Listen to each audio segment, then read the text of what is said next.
Welcome to Psychic Evolution with evidential psychic medium Jamie Clark and spiritual coach and healer Maggie Clark.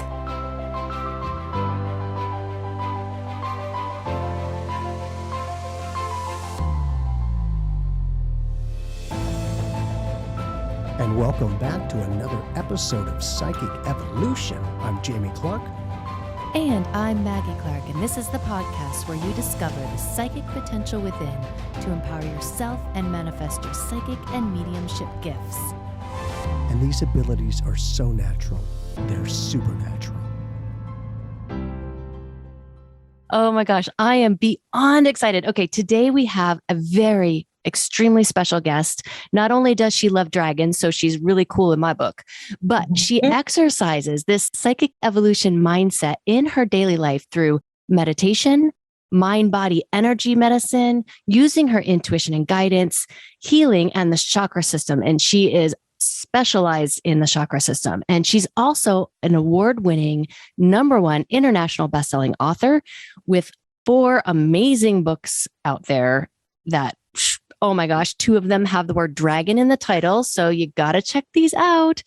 And she's also been featured on multiple media networks, including NBC and USA Today. And she's the founder of the Vibrational UPgrade System. So with more than 20 years of experience of yoga, meditation, qigong, energy medicine, mind, body, fitness, longevity, and holistic health, she is like the perfect fit for you guys. So pay attention, listeners, because we are super honored to welcome Dr. Alison J. K. Welcome, and thank you so much for being here.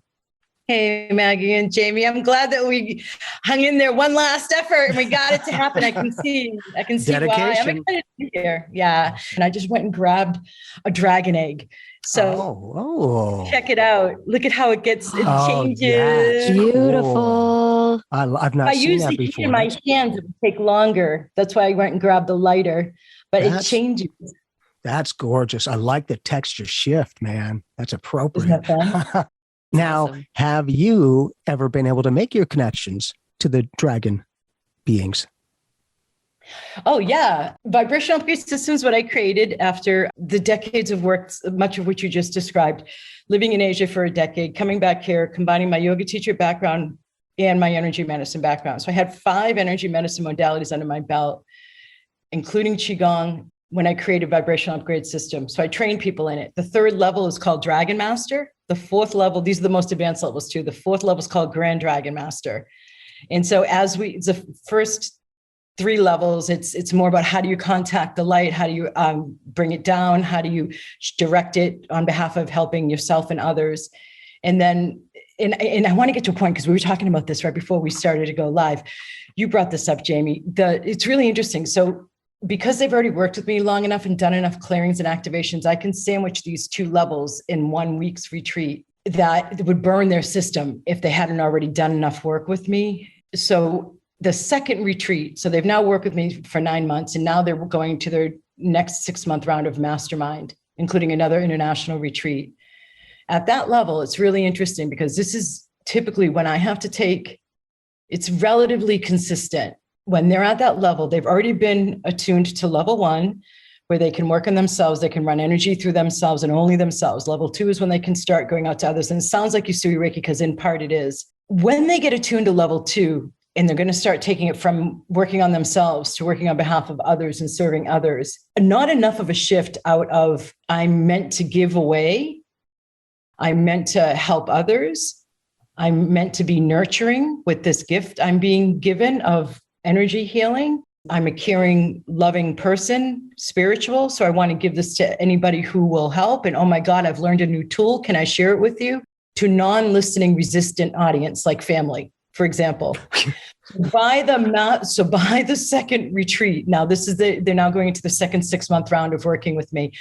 What seems to happen at the master level, which is before Dragon Master and 2 before Grand Dragon Master, is this straightening of their backbone and a reorientation of their axis of, if I'm giving stuff away, I'm actually doing it for my own approval from these people, and my own validation of an old identity I may used to have had of myself. And I, in fact, help them. The more I work on myself, the clearer my vessel is to allow in that much more light. So the more I clear out of my own self, the more I purify my own ego mind of the unconscious and subconscious blocks like karma, imprint, conditioning, trauma, etc., the more I can serve and actually help others.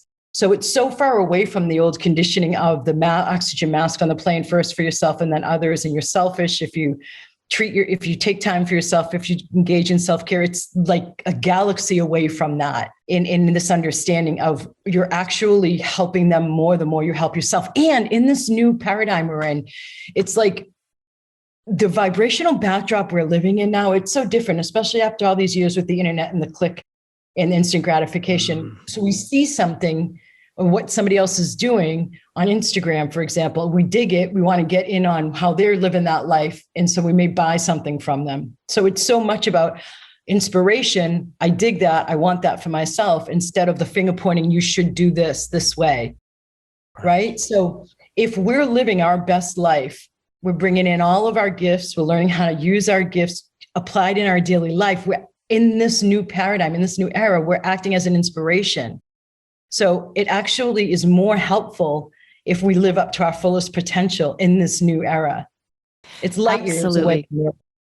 Absolutely. I think that we have a tendency to give so much of ourselves away, thinking, oh, if I serve everyone and I work hard, I'm just going to speak about my own ego for a moment, and I do all these things and it's going to be good. But taking time for yourself and really integrating your own spiritual growth and your own progress, we have to take the time to integrate. And I think that is sometimes a missing piece, is that we try to keep moving for the next level and the next advancement and the next thing. And it's like, sit with yourself and take a breath and just commune with yourself and spirit or whatever it is you commune with, right? And let it all like settle in. It's like the rich soil in the earth gets rich because it settles and settles and settles, and all those nutrients are there to take advantage of. And so settling is part of this process, and patience is an absolute must. So have you ever seen a mother teaching a child in the garden how to plant a seed and grow a vegetable? You don't ever see the mother taking the child with two little chairs or mats to kneel on the soil by the plant and have their hands over the plant and say, and scream at it, you must grow now. Like nobody teaches gardening that way. Right. A little stressed if you do. Yeah. I know, it probably grow down and like shrink. Like, be like, why are you talking to me like that? Well, you know, that does bring up an interesting aspect that nature, plant life has its own frequency. And water, Dr. Masaru Emoto, who found that thoughts affect the cellular structure of water.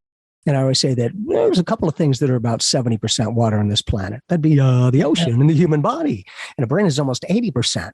With this, the question for me is, can you put a mental intent within the energy of plants to let it radiate, I don't know, maybe in people's homes, and let it be radiating love, compassion, empowerment? Wow. So asking me about the Dragon Master and Grand Dragon Master level. No wonder why you're reading my latest book, Dragon Master. Well, I have, she's amazing. I'm just the oddball. So, and I teach that. So if you started to work with me, even in that initial 3-month magic manifestation and money flow, it's the name of my signature program, and people can come in that to just work on themselves and open up. And they might be never wanting to be an energy medicine practitioner, no channeling or mediumship desires. They live the corporate life, family, house, mortgage, everything. And they may just want to have themselves lighter and have it easier and not work so hard and get raises, because that's what happens a lot of the time in that program. So in that magic manifestation and money flow program, the 3rd week in, I'm taking people outside. And I'm in a video and I'm interacting with the trees, and I'm showing them how to extend their field to interact with and communicate with the trees. And then at those more advanced levels I was just referring to, I do a whole lot more of that, including how to clear the land, how to clear the earth, and using certain sacred sites and stone circles is the way that what they're designed for, to the benefit of the earth. So it's all interconnected, right? I mean, the field of the Tao in traditional, like in Qigong or traditional Chinese medicine, it's if our chakras are open and aligned, and I don't mean this 5-minute YouTube video where you're listening to a crystal bowl for your third chakra, balancing it and like, woohoo, my chakras are wide open. No, it's not like that. You don't even want them wide open. But the more the more balanced they are, they're supposed to have those lotus blossom petals that act like a vortex of the energy emanating out from each of the main 7 chakras, which then creates a field, your field, which then interacts with the field of the Tao, or the unlimited possibilities, as I call it in my third book. So we're always communicating anyway. It just depends on if we want to be conscious and intentional with the communication.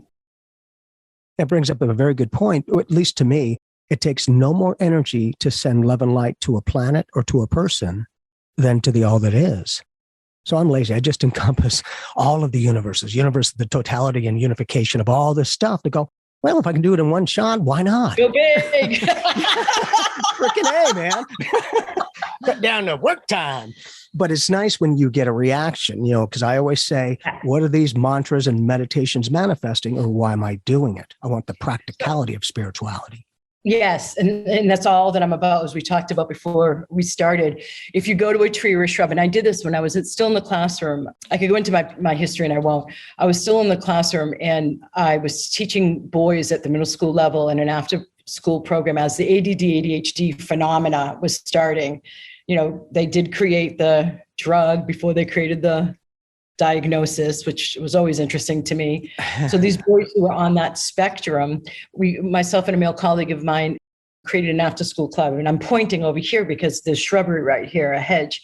And so I took the boys out to the hedge and I showed them me interacting with the hedge and what it looks like, or trees that had branches that were lower with leaves that were like, if I took my heart and I thought of my connection with the tree, I don't even have to think love, right? Because I'm already that. I could see the closest leaves kind of waving slightly.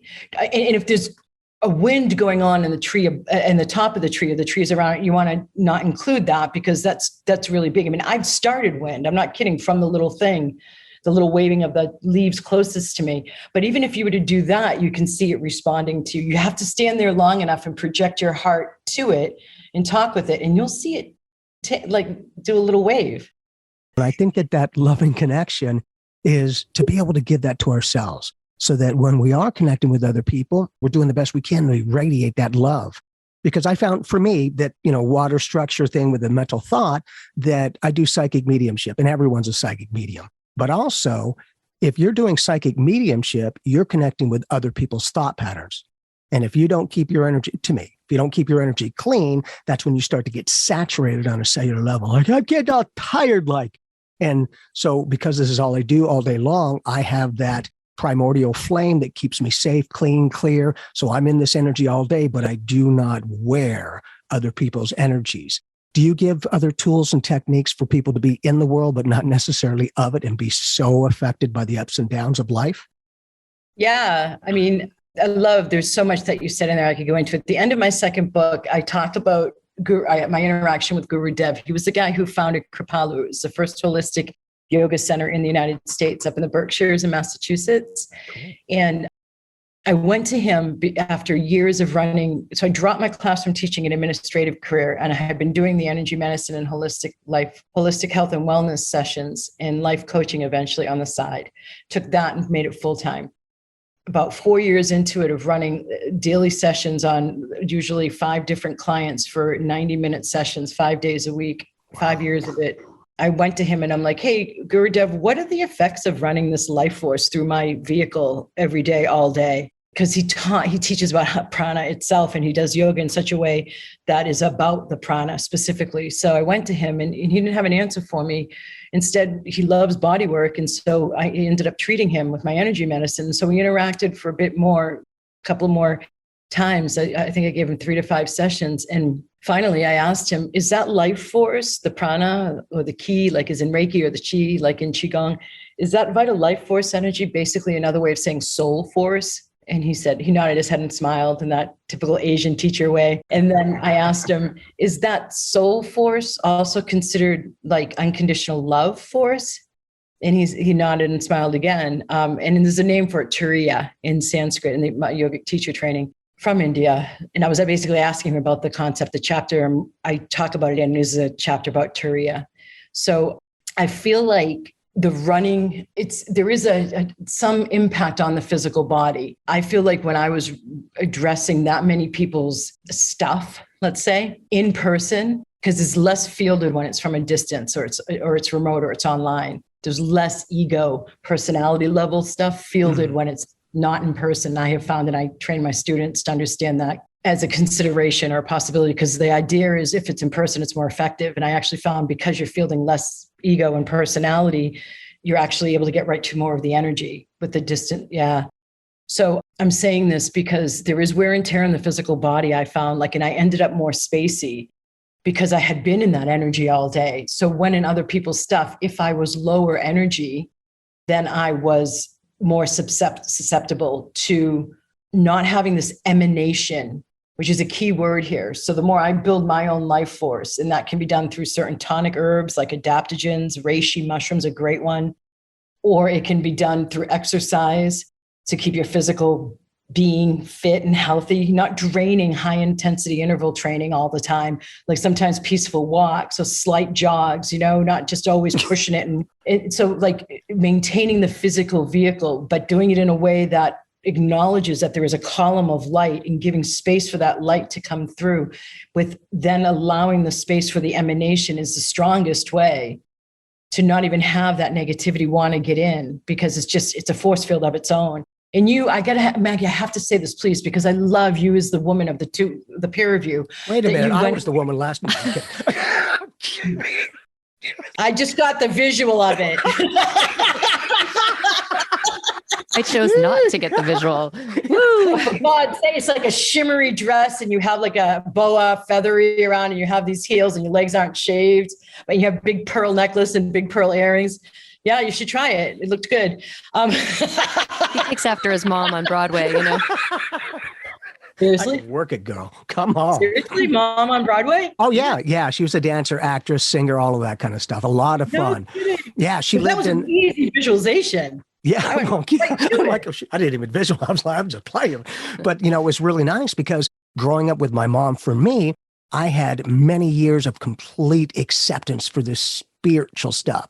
It wasn't like, oh, that's the negative. It's like thrive with it. And my whole family used it. So I found that for myself, from a young age, I was allowed to amplify that without congestion, but more empowerment and realization, because I found from some of the beings I work with that this body, this vibrational energy of this body is a slow, sloppy vibration. It's got to be able to handle the higher frequencies or your heart will stop and your body will drop.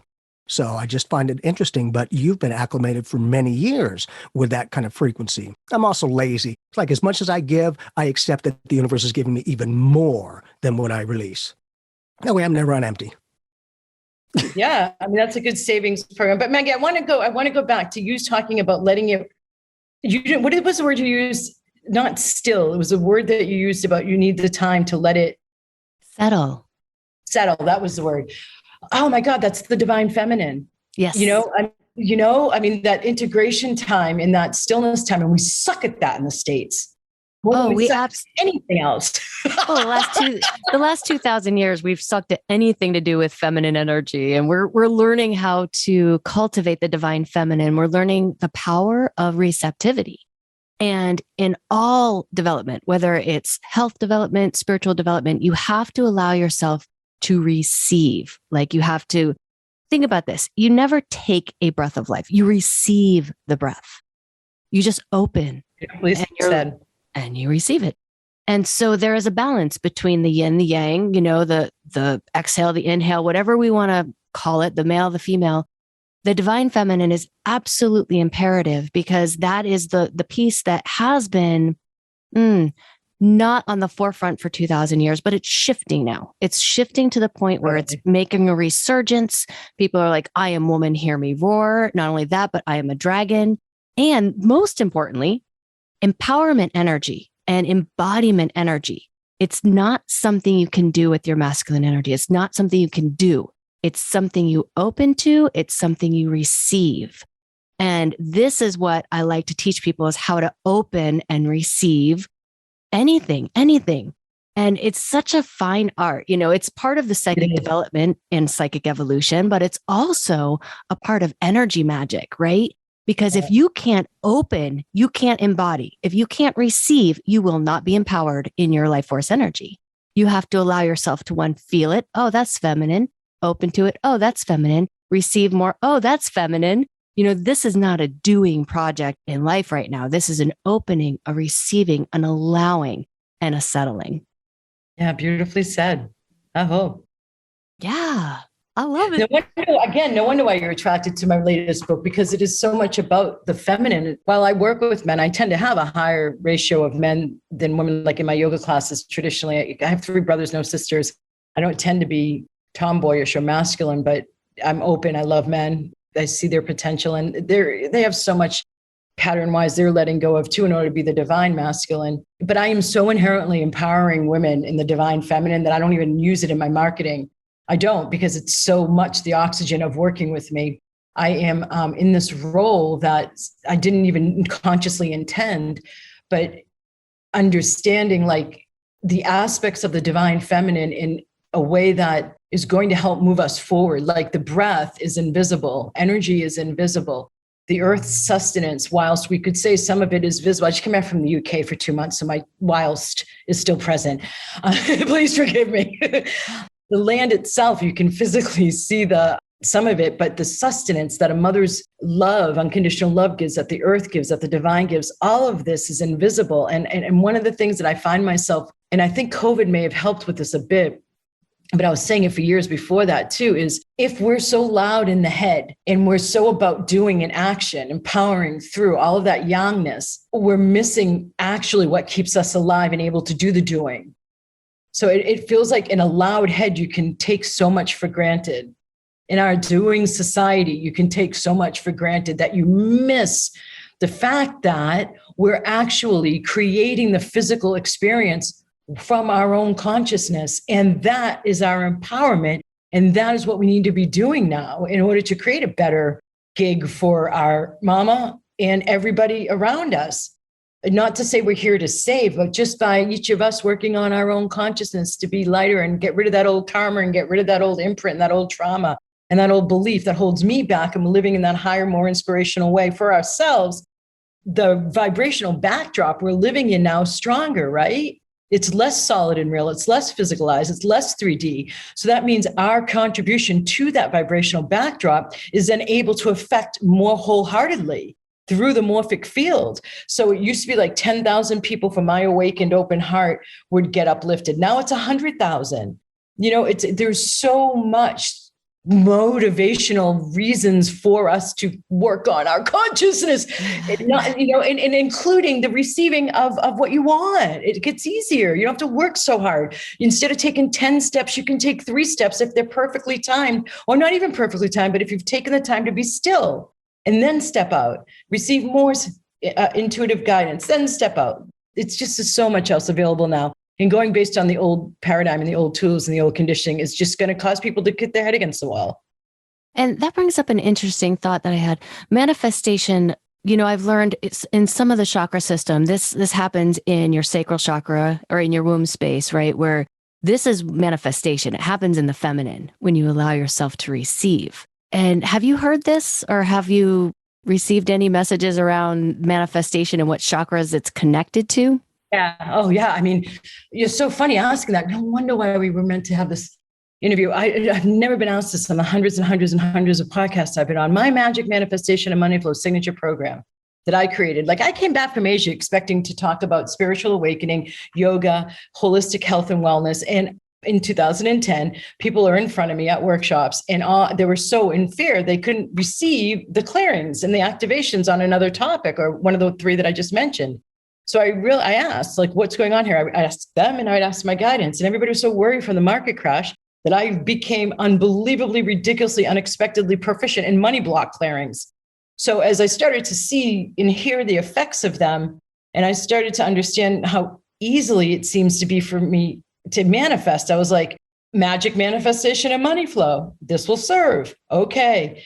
And then when I asked what because I have a signature product, the chakra audio attunement series, and it's really robust, and people have been using it for years and getting really brilliant results. That's the backbone of the program. And when I asked what order do they want to be in for magic, manifestation, and money flow, it wasn't 1 through 7. It was a really interesting order. So I'm not going to give it away. But you can find it on your website. Yeah, under programs.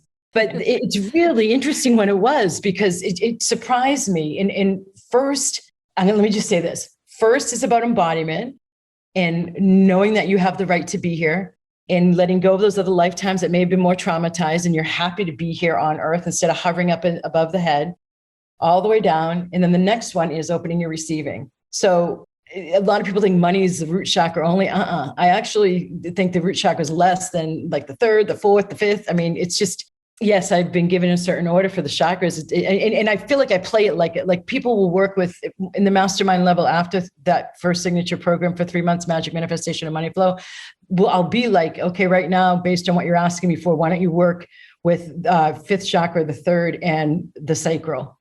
And so it's like a prescription, and it's kind of like attuning people's chakra column like an instrument for what they're going for now, once there's been enough fundamental or foundational clearing.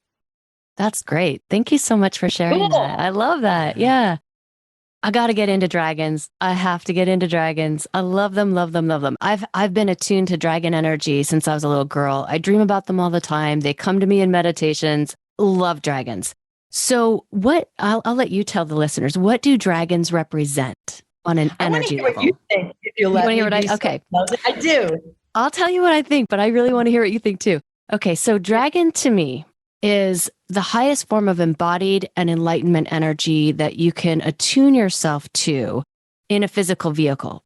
Now, you take the energy of the snake, which is transformation, which is healing, right? And then you give it some wings. And those wings are about expanded consciousness. So not only can you navigate the earth, but you can navigate the sky. So you have the as above, so below, in a fully embodied consciousness. The fire of the dragon represents the life force energy, or where the soul connects to the life force energy for embodiment. And to be able to breathe that fire is to be able to fully embody the soul in an incarnate. Well, you can never fully embody the whole soul energy. You could probably blow it, but like fully embody that life force energy in the physical in a lifetime. And then you'd be able to breathe fire. You'd be able to control the elements. It's an alchemizational process of what you would call maybe the magician. So to me, that's a small bit of what I love about dragons. Yeah, the small little tidbits, you know. What about you, Jamie? Do you have a relationship to dragons, or is that all Maggie? That's mainly Maggie. And I've always appreciated her connection because she thrives with that. And so we have a lot of dragons around the house. Yeah, it's a really great energy. And, you know, it's just another consciousness, another being, another vehicle. So to me, it's like, yeah, and here we go. In a way, that looks like a big dragon. It could be a big dragon's eye without the mascara. Oh, yeah. Except it's Friday night, so. I'm kidding. Your mother was on Broadway. Oh, yeah. I learned from the best. Uh-huh. So my understanding of dragons is a bit different. I encountered a load of dragons, as you would guess, in the East when I was living there. I used to always go at least once a month. I was in the capital in Taipei frequently for my own entertainment on the weekends. And there was a jade market that was underneath like 5 to 10 blocks of overpass and loads of Tibetan jewelry, like all the big turquoise and coral and old ancient stuff that was really cool. And then there's a little bit less dragon representation in India when I went there for my yoga teacher training. But the dragons really used as a feathered serpent now with the Mayans, where I also have done a lot of VIP retreat trips, taking them there. So I've been dancing with the dragon energy as empowerment for a long time. But it wasn't until I started going to the UK, leading these trainings over in the UK, in the Druidic land, that I really started to feel dragon energy in an alive way. The way it had been before that with the Tibetans, the Chinese, and then the Mayans, it felt like an ancient being. there was some point, it's not just the UK, it's the times that we're in. It's like, my understanding is that the dragons, because we have made enough progress, humanity's made enough progress, the dimensions were able to open again. Yeah. That they were with us in look what I just did. I'm looking like their wings. They were in the days of Atlantis, they were around, as were unicorns. Let's just play with this idea. And that was when it was pure and harmonics and only had to balance the chakras every day for pure health. Everything, people spoke their truth, spoke truthfully. Everything was in harmony. So dragons were able to be in that vibration, and unicorns were. And when Atlantis fell, they went away. And so now we're just opening again. I feel like it was around 2016-ish that enough purification had happened in enough of us that the vibrations were raising. And so the dragons started to seep back in. And for me, I was just starting to lead the retreats over to the UK. So it was perfect timing for the dragon to awaken, because dragons are everywhere there. They're on the Welsh flag, they're King Arthur's flag, they're on, I could go on and on, I won't. I go into that in my Reasonable Dragons book, though, my number 3 book. And that's the only one on Audible, if you want to play with that. And I recorded it over there right after I was done with retreats. People love that version. So for me, you said snake, Maggie, and snake, my understanding is that snake is heavy medicine. And what I mean by that is it's not the butterfly transformation, and it's not the bat hanging upside down shamanic death. It's a lighter shamanic death and a heavier transformation, meaning it's transmutation. Yes. So in my clearing verbal that I use and I teach my practitioners, I talk about the flames of transmutation are what I direct at them. And so dragons can handle denser, slower, thicker, nastier energy than, like, say, archangels or unicorns. They need, like, when I've been in a session and connecting in with somebody's loved one who's crossed over, aside from a lot of the times having to ask them to slow down because they're so excited to have a channel to connect with their loved one, when I'm going even above them to a higher guide, like an archangel, I've gotten to the point where I can feel them slow their energy down or their vibration down, and I have to go up, and I can see, and I can only maintain that, or I only choose to maintain that for a certain amount of time before I say, okay, thank you. And I come back down. So dragons can delve into that density that, like archangels, it seems like in fairies can delve in, create density too, from what I understand, but dragons are real good companions my people get personal dragons. We do things to explore opening up to their own magic, the co-magician dragon, and then a personal dragon and a guardian dragon. They just learn a lot about how to help humanity and the earth, particularly the collective of humanity and the earth, with the dragons, as well as their own lives. A bit of it's used for manifestation, but not really. The way that I understand the dragons are here is to help us help humanity and the earth. And that's definitely like my soul's mission is, okay, I want to help as many people as I can expand the consciousness of humanity. It's like a broad thing, maybe one person at a time, maybe one podcast episode at a time, but definitely it's so that the people here on earth, I don't even know how we even made it this far as a race, to be honest with you, because we got dumb. We got really dumb in the last 2,000 years. I don't know how to say it very politely, but we were stripped of so much power, and the dragons, I think, represent the power that we take back, we claim back, and we step into our own power. And it's not about taking it from something else or someone else. It's about stepping into a place of power, a place of embodiment, a place of empowerment, so that you're going to be okay. Doesn't matter what happens. At the end of the day, you're going to be okay. And you'll find a way to make life work. And you can find a way to be happy and do all those other things, that whatever it is that you choose to do. But those dragons, I think they're picking us up by the scruff of our neck, shaking us a little bit and saying, get moving.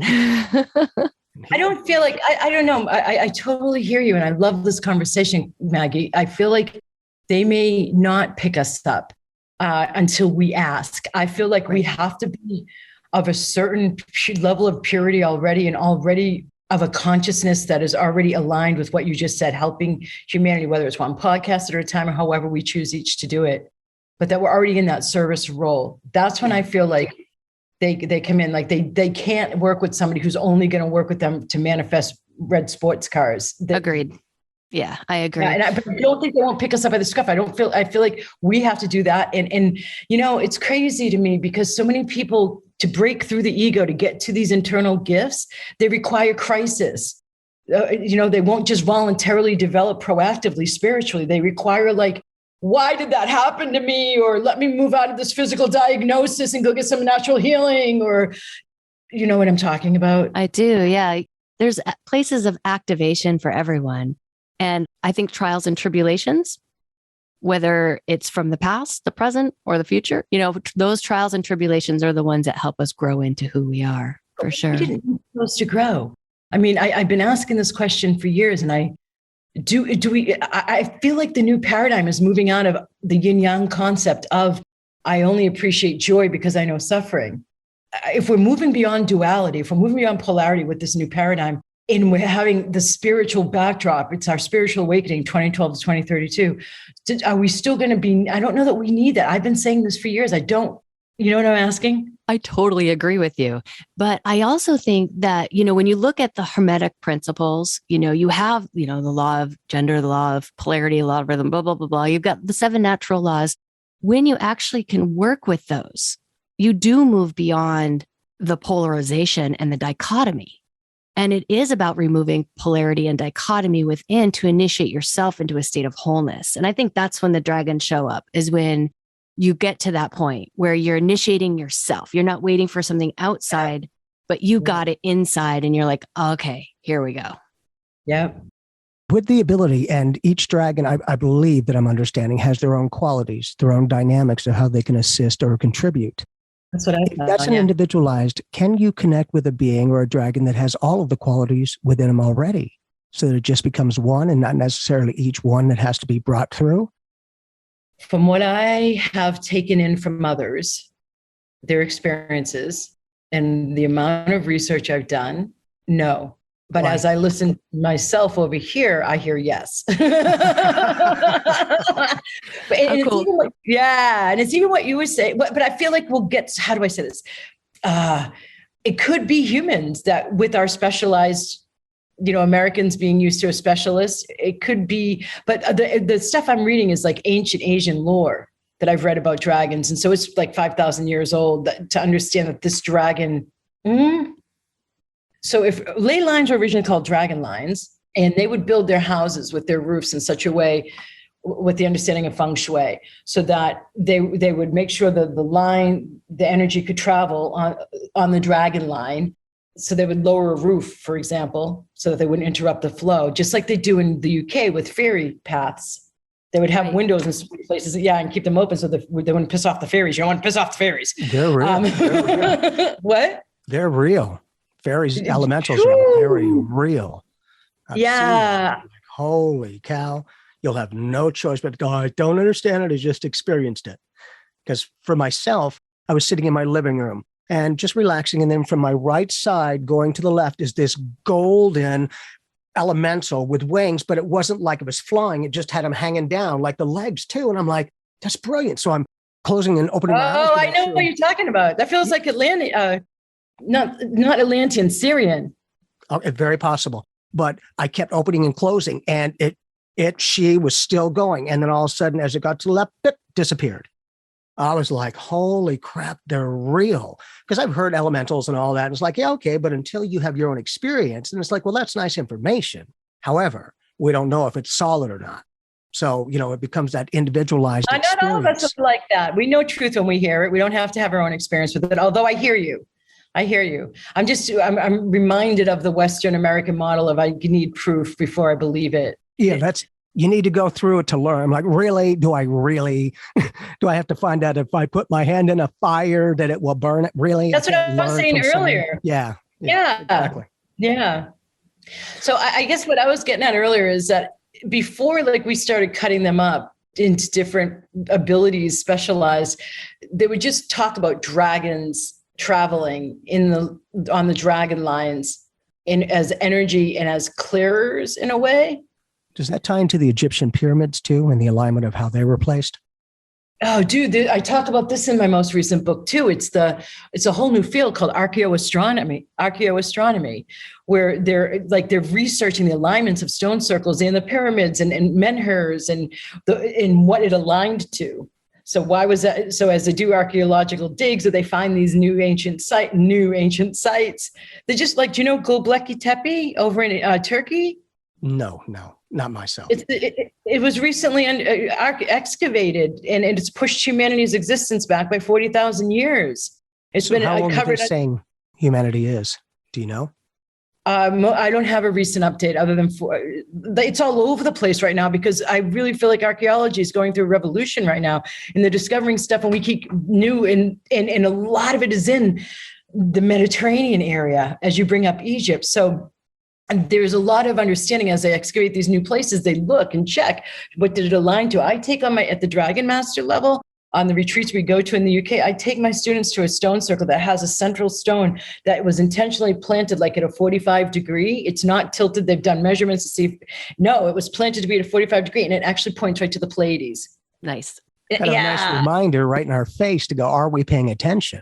Oh, but I don't know if they're right in your face. Like, these things stay hidden, man. I've been in a van with my driver that I hire, and I'm on my phone map, and he's on the sat nav, and we think we're right on the stone circle, and we have to drive in the same freak neighborhood for 15 minutes before we're allowed in. And we park, and then we have to walk a procession for like 15 minutes to find it in the middle of a field. These things stay hidden until like your right energy. It's wild. Like the pyramids, they have 7 gateways. And so so a lot of these stone circles have a sense of procession that you go through the certain. Newgrange in Ireland has this too, to purify you of your everyday thoughts. So as you get closer and closer to the power center, you're clearer and cleaner and of the right vibration and consciousness. Beautiful. These ancient spirits and stuff, man. That's awesome. Just like what you were saying, got stupid in the last 2,000 years. Oh, we did.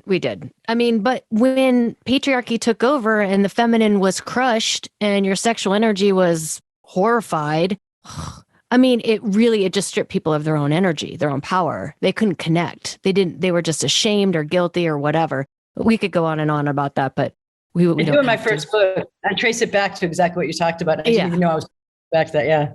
Yeah. So, but we're waking up, we are at a point of, evolution of humanity and culture and a whole bunch of, you could say dimensions and frequencies, whatever, but we are at a point as a collective that we're all ready. Well, we're all ready for something new. We're all ready for a new type of normal that doesn't look anything like this, which I'm excited about. I don't know how different it's going to look, Maggie. I've been asking questions about that, because I know that like the dimensions. So as we sit here, the dimension of the 4th is right here. 5th is right here. 6th is right here, right? It's not up out of my reach. It's just the shift in our own consciousness. So if we're good. It's like folding a piece of paper and going to the other side. Right. So if it's like being on one side of the paper and wanting to go to this side, and you just fold it and you go right there. Yeah. Nice.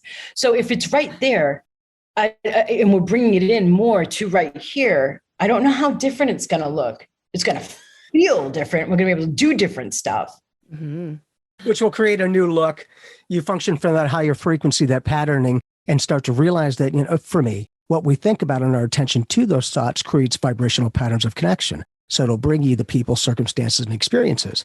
I think that possibly as this new perspective of awareness is shifting, it's all one, but now we're understanding a little bit more from this perspective, which in turn to me is kind of, once you've gotten here, then maybe you're open for other avenues. Kind of like, our brothers and sisters of intergalactic energy going, well, we're going to put a little reminder. If they can make it enough to the moon, then they're ready for some more information. Doink, here you go. So what do you think about all the UFO information starting to come out in America? Because like I've dated guys over in England, and having sightings is so much more normal being there. Here it's been what it's been. What do you think about the fact that in America, the UFO information is starting to get leaked out to the general public? Well, it's like, that's lovely, but that's just the tip. It's like, oh, isn't that cute? Really? Just for my awareness, we're not originally from here. Genetics and, all that DNA kind of restructuring type of thing has really lent an energy. Because I always see life as relative. We're extraterrestrials to everyone else. I'm like, and so, it's that kind of law of equivalence that it can be no more and no less than that with which you comprehend things to be. So it's a perfect alignment. But I think also in this case, when these dynamics are shifting, not only is it the dimensional frequency shift, but when our brothers and sisters from elsewhere are standing before us, God, the religion as you know it, is gone. Because now it's like, well, who's your, Rose by any other name is still a Rose.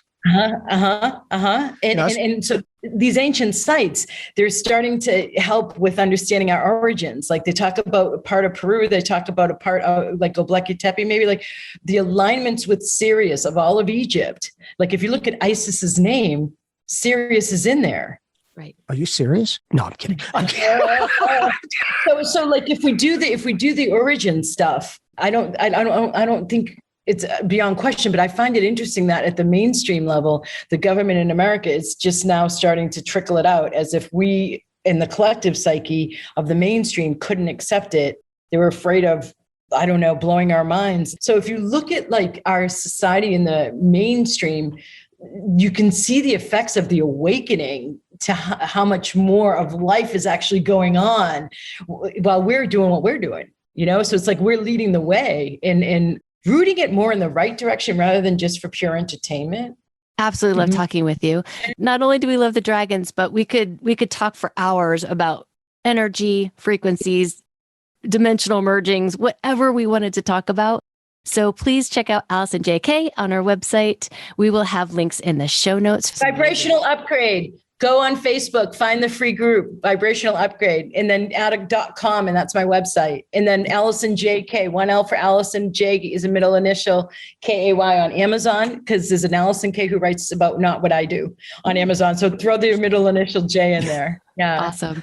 I think it's great. Just have fun and live life. Let's create a new vibe for this entire planet and the universe is. Oh, that was really good what you just said. I scored a goal. I'll come back and play. We can do this again. Yes, definitely. Fun. Absolutely would love. We have a lot more questions. Yeah. We can get into this in such a variety of different ways, man. I'm like, oh, yeah, let's do this. And thank you for sharing. Yeah. Thank you for sharing your wisdom and just your energy, your essence. It's beautiful. Thank you. Yeah. Thank you. It was likewise enjoyed by me too. Thanks, you guys. You're magical. Thank you. And we'll connect again. We'll connect again. I feel like I just met a new friend. Yeah. I do too. Thank you for that. We did it. Yes. A dragon buddy. See you, sister. Bye. All right. Bye. If you have been enjoying this podcast, we please ask that you go to Apple Podcasts and go ahead and rate this podcast. Leave us an awesome review. We really appreciate your reviews. They mean a lot to us. And thank you so much. If you are listening to this on something other than Apple Podcasts, you can leave a review on our website. We also have a little microphone on the bottom right-hand corner of our website. If you want to ask a question and leave us a question, it will be a voicemail recorded. We'll play back your voice on this podcast and answer your questions. If we can get to them all, thank you guys so much for tuning in. We love you guys. Love and light, and we'll see you in our psychic evolution.